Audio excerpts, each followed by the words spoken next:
Здравейте, приятели! Днес е 14 август. Харесва ли ви новата ми тениска и дънките, които съм си купил? Купихме си скрижини и два сладоледи. И много е топло навън и решихме да се попичем малко тук навън. Плажът е много хубав и морието или там не знам какво се води.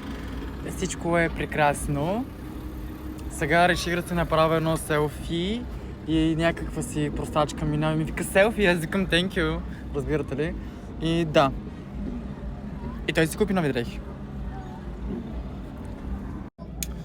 Забравих да кажа, че от една седмица ръката ми е потута, не знам дали ще си полечи.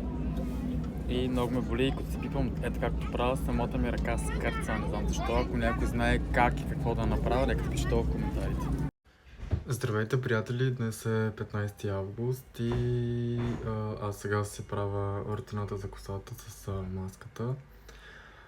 Честит празник на всички, които носят името Мария, Марио и всички останали като Мариан, Маша и така нататък. Бъдете живи и здрави и се обичайте повече.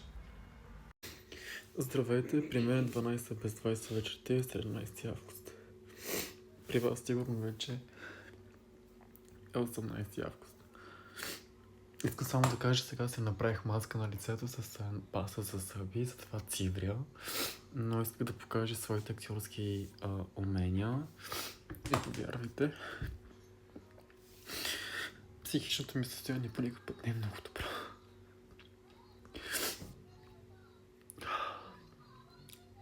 Да, самата паса за зъби помага за изпълване на кожата по някой път, както виждате по-светличко е.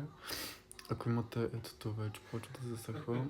Ако имате някакво петенце или някакъв белек, също може да го се крие, но не става разбира се от единия път. После кожата ви блести, сияе и става по-светла. Ако някой иска някакъв съвет за лице и така нататък, може да ми пише. Ето тук от сълзите ми. Може да видите, но да.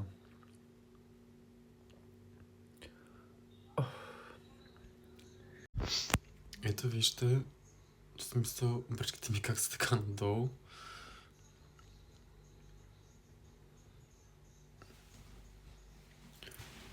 Както виждате, самата паста стяга доста.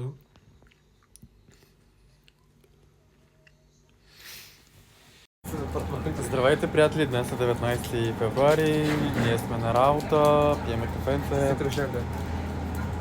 Пауза сме. Вижте навън колко е лошо времето и как вали буквално дъжд от всякъде. И ние сме, да, с нашето облекло, но да, като цяло валядски много и просто хората всички са в пауза, ама вали яко. За протокол само аз да кажа, хич не съм спал. Ти спа? Той е спал, аз не съм спал изобщо. Като знам, че съм първа смяна, аз много се вълнувам.